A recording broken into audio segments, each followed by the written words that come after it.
Salut à toi. Aujourd'hui, on parle d'un fléau que beaucoup d'étudiants connaissent, la procrastination. Tu sais, ce moment où tu te dis « je le ferai demain », mais demain ne vient jamais? Eh bien, je vais te montrer les 5 erreurs les plus courantes à éviter pour rester productif, et te donner des solutions pratiques pour ne plus repousser tes études. Alors reste bien jusqu'à la fin, parce que j'ai une astuce bonus qui pourrait tout changer pour toi. Erreur 1, sous-estimer la charge de travail. La première erreur, c'est de sous-estimer ce que tu as à faire. Tu te dis « Ah, c'est juste quelques pages à lire ou un devoir rapide à faire. » Puis, soudainement, c'est la veille de l'examen et là, c'est la panique. Solution pratique. Fais une to-do list détaillée de tout ce que tu dois faire, et divise le travail en petites tâches. Par exemple, au lieu de dire « réviser la physique », écris « lire le chapitre 3 », faire les exercices de la page 45. Chaque petite tâche accomplie te donnera un boost de motivation. Erreur 2, travailler dans un environnement plein de distractions. Si ton bureau ressemble plus à un parc d'attractions qu'à un espace de travail, c'est normal que tu procrastines. Ton cerveau préfère les distractions faciles aux tâches difficiles. Solution pratique. Range ton espace de travail. Mets ton téléphone en mode avion, mieux encore, laisse-le dans une autre pièce. Une anecdote, j'avais l'habitude d'étudier avec la télé allumée. Résultat? Zéro concentration. Le jour où j'ai décidé de créer un espace minimaliste, j'ai doublé ma productivité. Erreur 3, ne pas planifier ses pauses. Beaucoup pensent que travailler sans pause, c'est être productif. Erreur.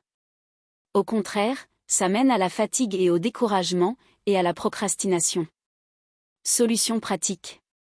Utilise la méthode Pomodoro, 25 minutes de travail intense, suivi de 5 minutes de pause. Pendant ces pauses, lève-toi, étire-toi, bois un verre d'eau. Crois-moi, ça fait une énorme différence. Erreur 4, être trop perfectionniste. Le perfectionnisme, c'est l'ennemi de l'action. Si tu attends que tout soit parfait pour commencer, tu ne commenceras jamais. Solution pratique. Fixe-toi un objectif réalisable. Par exemple, écrire un brouillon imparfait pour ton devoir, puis le peaufiner plus tard. L'essentiel, c'est de commencer. Une fois lancé, tu verras que c'est beaucoup plus facile de continuer. Erreur 5, travailler sans objectif clair. Travailler sans but précis, c'est comme conduire sans destination. Tu perds du temps, et ton cerveau décroche vite. Solution pratique. Avant chaque séance d'études, fixe-toi un objectif SMART, spécifique, mesurable, atteignable, réaliste et temporel. Par exemple, apprendre les formules de maths en 30 minutes. J'ai moi-même lutté avec la procrastination. À l'époque, je repoussais tout, jusqu'au jour où j'ai décidé d'appliquer une règle simple, la règle des 2 minutes. Si une tâche prend moins de 2 minutes à faire, fais-la tout de suite. Pas demain, pas dans 1 heure, mais tout de suite. Et devine quoi? Ça m'a aidé à éliminer plein de petites tâches qui s'accumulaient. Alors voilà, si cette vidéo t'a aidé, n'oublie pas de liker, de t'abonner et de partager avec tes amis étudiants. Ensemble, on peut dire adieu à la procrastination. Laisse-moi en commentaire quelle astuce tu vas tester en premier. À très bientôt.